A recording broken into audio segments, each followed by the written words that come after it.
Tips menyapih anti bengkak, anti demam, anti drama, anti sakit, dan anti rewel.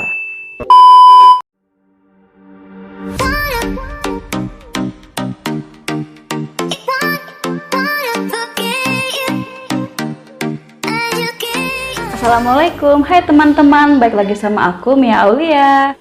Di video kali ini aku lagi mau share ke teman-teman tentang pengalaman aku waktu menyapih anak pertama aku. Buat teman-teman yang mau menjalani proses menyapih, jangan lewatkan video aku ya. Soalnya aku punya tipsnya biar waktu menyapih itu kita nggak demam, nggak sakit, dan nggak ada drama-drama seperti itu. Jadi jangan sampai kelewat, jangan sampai di skip. Tonton sampai beres ya. Seperti biasa aku mau ngucapin terima kasih buat teman-teman yang udah subscribe channel aku, yang udah like, yang udah komen. Makasih banget ya. Dan buat teman-teman yang mungkin baru mampir di channel aku, yuk saatnya untuk subscribe channel aku. Jangan lupa nyalain juga loncengnya ya, biar nggak pernah kelewatan video-video dari channel aku. Sebelum aku share pengalaman aku waktu menyapih anak pertama aku ini, aku cerita flashback sebentar ya, sedikit ya. Jadi awalnya waktu itu anak aku lagi umur 19 bulan. Nah, karena sekitar 5 bulanan lagi aku akan nyapih anak aku. Terus aku kayak mikir gitu, aduh gimana ya nanti kalau pas proses menyapihnya. Sementara aku dulu punya pengalaman mastitis waktu baru lahiran 2-3 mingguan. Dan kebetulan waktu itu ada tetangga aku yang lagi mau menjalani proses menyapih ini. Terus aku tanya dong ke teman aku ini, tetangga ini, apa yang dirasain, apa yang dialamin sama si ibu. Terus diceritain deh bahwa dia demam, terus PD atau payudara bengkak, terus dan pasti sakit. Terus ada drama-drama gitu untuk menyapih, kayak misalkan dikasih lipstick gitu atau yang pahit-pahit gitu kan. Nah terus selain itu juga babynya juga jadi rewel karena emang ada proses pemaksaan gitu ya waktu menyapihnya. Terus selain itu apalagi aku nanya, ya sekitar demam, terus payudara bengkak, dan itu pasti sakit gitu kan. Terus aku juga nanya itu proses nyapihnya itu berapa lama gitu kan, dan sakitnya tuh berapa hari gitu. Berdasarkan pengalamannya tuh dia sekitar 1 minggu kurang lebih, tapi ada beberapa teman juga yang cuman sekitar 3 hari atau 5 hari. Nah ngedengar kayak gitu aku langsung sedikit shock, karena kan aku bilang tadi aku pernah punya pengalaman mastitis dan itu sangat tidak menyenangkan banget untuk semua ibu menyusui dimanapun pasti ya. Terus aku nanya, kira-kira ada nggak ya obatnya biar nggak bisa bengkak, nggak bisa sakit, nggak bisa demam seperti itu. Kalau untuk obatnya katanya nggak ada, jadi cuman paling dikasih kayak paracetamol gitu buat meredakan nyerinya doang gitu kan. Terus bengkaknya hilang? Ya enggak, cuman ngilangin nyerinya doang gitu. Aku tanya lagi, bisa nggak ya kalau misalkan asnya kita pompa aja keluar, maksudnya proses menyapih nih, tapi asnya kita keluar aja. Terus aku nanya juga ke bidan gitu ya, ya jangan, kan lagi mau proses menyapih, terus mau menghentikan produksi ASI, jadi ASI-nya nggak boleh dikeluarin sama sekali. Dan di situ aku sampai yang benar, terus gimana nanti kalau misalkan aku ngalamin itu lagi gitu kan. Pokoknya teman-teman yang pernah merasakan mastitis pasti menjadi hal yang sangat menakutkan, karena benar-benar takut itu kejadian lagi gitu kan, karena proses menyapih ini. Dari situ pas pulang aku langsung sedikit berpikir gitu ya. Terus aku langsung cari tahu kira-kira ada nggak ya metode menyapih yang nggak bikin demam, nggak bikin sakit payudara dan bengkak seperti itu. Kira-kira ada nggak ya? Terus aku searching semua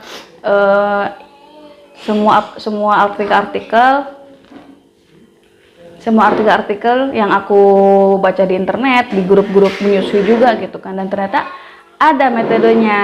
Yeay. Jadi metode yang aku baca itu adalah yang namanya WWL atau Winning with Love. Jadi dari sekian artikel, dari sekian sumber aku baca, yang aku bisa beri kesimpulan adalah menyapih ini dengan cara menyapih dengan cinta, tanpa paksaan, dengan sukarela, dari si bunda, dari si ibu, dan dari bayi yang akan kita sapi. Buat teman-teman yang mau pakai prosedur WWL ini, bagus banget untuk cari tahu sebanyak-banyaknya seperti apa penjelasannya di artikel-artikel yang bisa dilihat di internet, apalagi di grup-grup ibu menyusui gitu ya. Kalau misalkan kalian mungkin udah bergabung, jadi kalian udah benar-benar memahami. Nah, aku pun waktu itu kayak gitu, pas lagi mau menjalani menyapih gitu kan, aku apa sih, kumpulin dulu semua informasinya semuanya sampai aku baru paham bener-bener, oh oke gini, oke gini, oke gini gitu kan. Jadi nggak ada salah langkah, nggak ada salah step waktu itu. Jadi setelah aku memahami tentang apa itu WWL atau Winning with Love, langsung aku memutuskan untuk oke, aku akan memulai menyapih anak aku di usia dia 20 bulan. Sampai 24 bulan, berarti 4 bulan ya, kita sekitar 4 bulan aku ada waktu untuk menjalani semua prosedur-prosedur yang ada dalam artikel tersebut. Seperti apa step-step atau langkah-langkah yang aku lakukan waktu itu?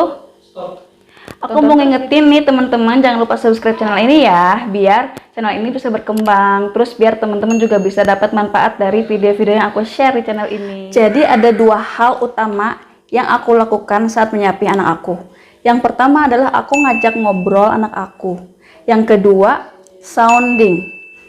Aku jelasin yang pertama dulu ya. Jadi yang dimaksud dengan ngajak ngobrol atau berbicara dengan anak itu maksudnya gini. Saat kita sedang proses menyusui, anak kan biasa dia masih ada sadar gitu ya, masih belum tidur lelap gitu kan. Nah, saat itu kita ngobrol sama Dede, sama anak aku. Waktu itu aku ngomongnya gini, Ade sekarang udah 20 bulan, 4 bulan lagi Ade nyapih ya, artinya Ade nggak boleh lagi nyusuin di bunda gitu. Terus selalu aku ngobrol seperti itu, ngajak ngobrol, tatap matanya, aku kasih apa ya, cerita-cerita menarik juga lah ya sebelum dia terlelap tidur. Terus ya pokoknya aku lakukan itu setiap menyusui. Jadi misalkan tidur pagi atau tidur siang, terus tidur menjelang tidur malam juga aku lakuin itu. Terus setiap kali dia bertambah bulan, dia kan anak aku tuh tanggal 27 kan, 27 Juli lahirnya. Jadi setiap bertambah di tanggal kelahirannya itu aku ingetin, ada udah 21 bulan ya, 3 bulan lagi berarti proses menyapih, terus sampai ke umur 24 bulan. Aku selalu ngingetin pakai angka tanggal. Jadi di memori dia tuh yang dia ingat adalah bulan ke-24 dia berhenti menyapih. Terus aku lakuin itu setiap menyusui. Jadi benar-benar memang ini ya,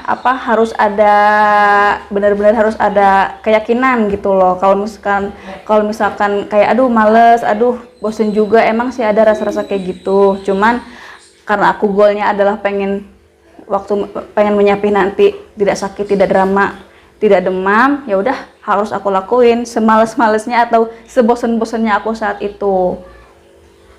Yang kedua adalah sounding. Sounding itu berdasarkan aku baca ya, kayak kita ngasih sugesti, ngasih perintah kepada seorang, di sini adalah anak aku, di alam bawah sadarnya dia. Nah, sebelum dia tidur misalkan udah merem. Jadi sounding ini tidak bisa dilakuin setiap saat, dia harus di waktu-waktu tertentu, yaitu pas lagi anak kita berada dalam alam bawah sadarnya. Yaitu kalau misalkan lagi tidur nih, gimana cara taunya anak udah berada dalam alam bawah sadarnya dia? Jadi misalkan lagi tidur, kita lihat udah kayaknya terlelap gitu kan, kita sentuh tangannya atau kakinya, sentuh aja, jangan dibangunin ya, sentuh gitu loh. Nah, kalau misalkan dia ada respon, misalkan meskipun gerakan gitu kan, tapi nggak kebangun ya, itu waktu yang tepat buat teman-teman kasih sugesti atau sounding saat itu ya. Jadi sounding yang aku berikan ke anak aku waktu itu gini, Ade umur 24, Ade berhenti menyusui ya, karena Ade kan mau tumbuh besar, mau bermain dengan teman-teman, lari-larian. Jadi udah umurnya Ade untuk berhenti di umur 24 bulan. Dan itu aku lakuin juga di setiap dia mau tidur dalam alam bawah sadar dia. Mau tidur pagi, mau tidur malam, aku pasti lakuin seperti itu. Nah, kalau misalkan teman-teman mungkin belum mengerti soundingnya tuh gimana sih, bisa teman-teman cari tahu lebih lanjut lagi untuk sounding ini di sumber-sumber yang terpercaya ya, kayak misalkan artikel-artikel, kayak misalkan website atau grup menyusui bunda-bunda gitu kan. Teman-teman pasti ada yang share di situ. Jadi aku lakuin 2 hal itu selama 4 bulan. Nah, teman-teman kalau misalkan aduh ternyata anak aku udah 23 bulan nih, cuma sebulan lagi, kira-kira bisa apa enggak ya? Insya Allah bisa, tapi yang mungkin harus lebih ditambah lagi ritmenya ya. Kalau aku kan waktu itu kan masih ada kayak waktu dari umur 20 bulan itu masih kayak sehari cuman sekedar 3 kali gitu kan, atau sehari misalkan tidur pagi sama tidur siang sama tidur malam doang gitu kan.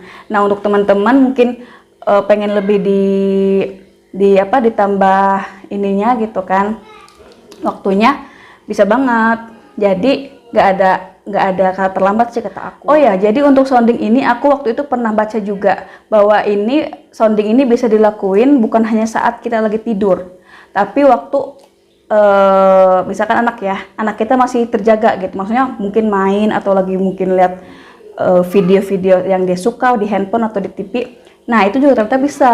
Waktu itu aku lihat penjelasannya, misalkan nih anak kita lagi nonton film kesukaannya di handphone, terus bener-bener fokus gitu anak kita tuh, lagi fokus sampai dipanggil pun nggak nengok. Aku pernah baca itu katanya lagi di alam bawah sadarnya dia loh. Nah, terus karena itu posisi dan waktu yang benar, yang tepat, kita ngasih sugesti akan masuk juga. Jadi nggak hanya pas lagi tidur. Jadi pas kalian misalkan lagi main, mungkin dia lagi main mobil-mobilan tapi lagi anteng, kita panggil gitu ya, nggak nengok gitu kan, atau saking fokusnya. Nah, itu teman-teman bisa kasih sounding juga waktu alam bawah sadarnya, waktu anak kita masuk ke alam bawah sadarnya. Setelah semua yang aku tadi sebutin aku lakukan, saatnya masuk ke usia 24 bulan, saatnya eksekusi. Jadi aku waktu itu ngasih spare waktu sekitar 1 minggu, kira-kira aduh anak aku mulai berhentiin nyusunya di minggu-minggu, di hari-hari keberapa gitu kan. Ini aku mau ngingetin juga nih, jadi kalau misalkan teman-teman lagi mau nyapih, minta bantuan juga, minta dukungan ke suami ya. Jangan sampai kita lagi mau nyapih, tahu-tahu pas suami nggak mendukung, maksudnya gini, nggak mendukung tuh maksudnya tahu-tahu dia ngingetin anaknya buat nyusu gitu. Nanti ada gagal. Jadi bilang, ya aku lagi mau nyapih dedek, ayah dukung ya, jangan sampai ayah ngingetin untuk nyusu gitu loh. Karena ada teman aku yang pengalaman dia lagi mau proses nyapih di umur yang 24 bulan, 23, 25 bulan aku lupa. Tahu-tahu suaminya itu kayak mungkin nggak ngerti atau gimana gitu ya, malah nanyain kok dedek nggak nyusu gitu kan, lah yang ada malah gagal. Terus aku putuskan untuk di hari kedua kalau nggak salah ya. Jadi emang sebelumnya menuju umur 24 bulan ini aku emang udah mengurangi anak aku untuk menyusu. Jadi misalkan kalau dia inget doang ya, kalau siang dia inget dan mau nyusu aku kasih, tapi kalau enggak ya aku nggak akan ngingetin. Dan malam juga, kalau malam sih aku kasih menjelang tidur itu kan, tapi untuk tengah malamnya atau sepanjang malamnya itu aku hampir nggak kasih. Oh ya, aku juga ini ya waktu itu Hai ayah. Waktu itu berdiskusi dengan Pak suami, kira-kira berhenti ASI anak kita mau dikasih penggantinya apa gitu kan. Waktu itu karena kita udah mengenalkan susu kotak dengan anak sulung, jadilah kita kasih susu kotak. Tapi kalau mungkin teman-teman lebih setuju atau lebih ngarahnya ke arah susu formula, terserah ya, itu pilihan sih. Kalau aku karena dulu gak mau ribet tinggal langsung minum. Terus ya udah, karena udah keputusan bersama juga, ya udah kita alihin ke susu kotak. Jadi pas lagi menjelang proses menyapi itu aku udah mengenalkan kan susu kotak itu ke anak aku. Jadi pas udah waktunya, karena dia udah terbiasa dengan susu kotak, pas udah waktunya Ya ketika dia meminta, aku kasihnya ke susu kotak. Oh ya, untuk sounding ini aku mau ngingetin ya teman-teman. Jadi, tadi kan aku udah kasih tahu cara kalau mau sounding. Kalau misalkan pas kita sentuh, misalkan kayak noel-noel gitu kan, tapi dedenya nggak bangun, ternyata dia pules, nggak ada gerak sama sekali. Nah, kalau lagi kayak gitu nggak boleh ya, nggak boleh kasih sugesti, artinya dia udah bener-bener lagi di alam mimpi, lagi bener-bener tidur terlelap. Nanti kalau misalkan kita bangunin, yang ada malah dianya malah kebangun, bener-bener kebangun dan histeris gitu. Jadi kalau misalkan respon dari dedenya itu adalah kayak tadi aku bilang, kayak ada gerakan meskipun cuma tangannya gini-gini, atau misalkan kakinya, atau misalkan jempolnya, nah itu baru boleh. Jadi kalau misalkan dia udah terlelap banget, gak boleh ya. Kita lanjut ke proses eksekusi ya. Jadi tadi karena si kembar udah bangun, aku pindah ke kamar belakang biar suaranya juga lebih jelas. Jadi waktu aku eksekusi anak pertama aku, maksudnya bener-bener oke, sekarang kita mau memulai untuk menyapihnya. Di hari kedua, aku 1 hari nggak ngasih ASI ya, nggak menyusui. Terus malamnya karena minta, ya udah aku kasih, tapi semalamnya itu aku nggak ngasih. Terus hari pertama, hari kedua itu, maksudnya di hari kedua itu dia masih kayak kebangun dan kayak apa ya, kayak bukan nangis, agak meringis doang gitu kan, tapi nggak nangis kejur yang sampai teriak-teriak, enggak seperti itu. Tinggal aku empok-empok, waktu itu aku empok-empok, aku eyong gitu kan, aku eyong sambil dia tertidur. Udah gitu tidak tidur pulas. Hari berikutnya siang aku nggak ngasih juga.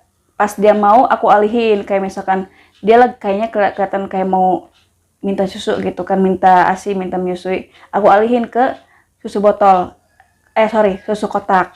Terus kalau misalkan dia ternyata masih mau lagi, aku alihin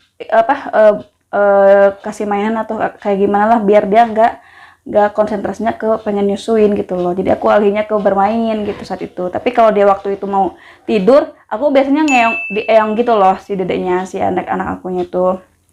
Terus malamnya pas mau tidur malam di hari yang ketiga itu, aku coba untuk gak ngasih. Jadi aku kayak ngasih ngobrol juga waktu mau sebelum tidur. Nih aku kasih susu kotak kan. Nih Ade pakai minum ini ya sebelum tidur ya gitu. Untungnya dia waktu itu mau kan, karena udah terbiasa. Terus udah gitu aku biasa untuk tidurnya usap-usap seperti itu, diempok-empok gitu kan, biar tidak terlelap tidur. Terus alhamdulillah dia nggak minta nyusu juga kan. Terus malamnya kebangun, tapi aku nggak kasih ASI, aku kasih susu kotak itu. Terus hari ketiga seperti itu. Nextnya hari ketiga dan hari keempat tuh dia udah nggak minta sama sekali ASI aku. Terus udah kayak emang udah tahu gitu kan, kalau mau nyusui dia mintanya nyunyu. Waktu itu minta nyunyu ya, mintanya susu kotak gitu kan. Jadi dia tiap kali mau susu minta susu, tapi udah bener-bener lupa dengan ASI-nya aku. Nah, aku kayak ngelihat sekitar 3 hari ke depan, 4 hari ke depan gimana ya responnya gitu kan. Setelah itu alhamdulillahnya dia benar-benar udah terlepas dari ASI aku gitu kan, udah gak nyusun aku lagi. Dan karena emang babynya, karena emang adeknya tuh udah nggak mau nyusu, udah nggak minta gitu kan, produksi ASI payudara aku juga udah nggak sebanyak dan seperti kemarin gitu. Terus ya berlalu berapa hari sampai seminggu sampai 2 minggu, udah sama sekali alhamdulillah nggak ada bengkak, nggak ada kayak apa-apa yang aku khawatirkan sebelumnya gitu. Karena memang yang aku tahu juga ya, kenapa seorang dia kalau lagi nyapih bisa sampai bengkak, bisa sampai demam gitu kan, nyeri di bagian payudara, karena memang sebenarnya dadanya itu masih pengen nyusuin gitu, masih meminta, tapi kitanya berhenti dengan satu pihak gitu kan. Terus di situ akunya nggak ada demam, nggak ada bengkak-bengkak kayak gitu. Terus nggak pakai juga kayak pahit-pahit gitu loh. Aku nggak nyobain pahit-pahit atau yang lipstick gitu kayak nakut-nakutin. Aku nggak nyobain seperti itu karena kan emang di artikel yang aku baca nggak disaranin untuk kayak menakut-nakuti anak dengan lipstick gitu ya, atau dengan hal-hal yang dia takuti, enggak. Terus dia juga kayak nggak trauma gitu. Terus ya udah, dengan berjalannya waktu alhamdulillah udah bisa terlepas dari ASI. Terus dia juga udah terbiasa dengan susu kotaknya gitu kan. Cuman kita tetap harus membatasi ya, jangan sampai kebanyakan banget susu kotaknya. Nah, mungkin teman-teman di sini ada yang punya pengalaman yang sama dengan aku, atau ada yang punya pertanyaan atau seperti apa, bisa leave komen ya. Nanti kita baca, nanti kita balas-balas satu persatu. Jadi itu tadi pengalaman aku waktu menyapih anak pertama aku. Aku sangat amazed banget waktu itu karena memang alhamdulillah goalnya aku tercapai. Aku nggak ngerasain bengkak-bengkak, aku nggak ngerasain demam-demam, dan aku tidak terlepas dari bayang-bayang mastitis yang waktu pernah aku alami waktu itu. Aduh, kalau untuk teman-teman yang mungkin sekarang lagi menyusui atau mungkin baru lahiran, biasanya mastitis itu dialami oleh ibu di awal-awal menyusui, misalkan di minggu pertama, minggu kedua sampai minggu keempat rata-rata. Kenapa? Karena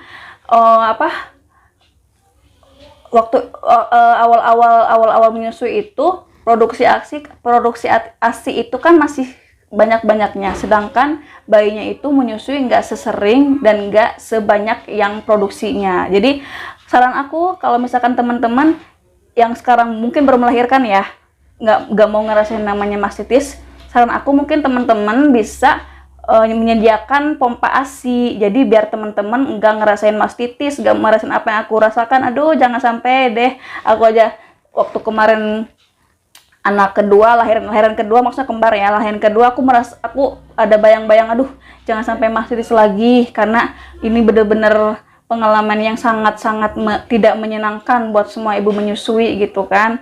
Nah, buat teman-teman mungkin mencari pompa ASI yang recommended, harganya murah. Aku waktu itu pernah bikin videonya di video pertama aku banget, bisa dicek di sini ya. Nah, aku pernah review tentang pompa ASI yang mungkin bisa teman-teman pakai pas payudara atau ASI lagi membengkak gitu kan, biar dikeluarkan, dipompa, terus bisa disimpan di kulkas gitu.